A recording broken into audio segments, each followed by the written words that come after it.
நுவரெலியா சௌமியமூர்த்தி தொண்டமான் வித்தியாலயம், கண்டி தெல்லனிய உடுத்துமுறை 2ஆம் நிலை பாடசாலையில் புனரமைக்கப்பட்ட கட்டிடங்கள் மாணவர்களிடம் இன்று கையளிக்கப்பட்டன.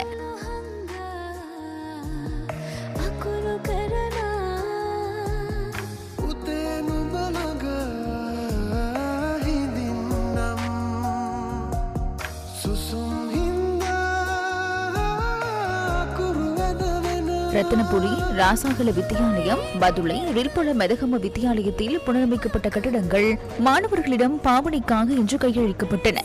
பதுளை கந்தேகதர ஆரம்ப வித்தியாலயத்தில் புனரமைக்கப்பட்ட கட்டிடங்களும் மாணவர்களிடம் இன்று கையளிக்கப்பட்டன.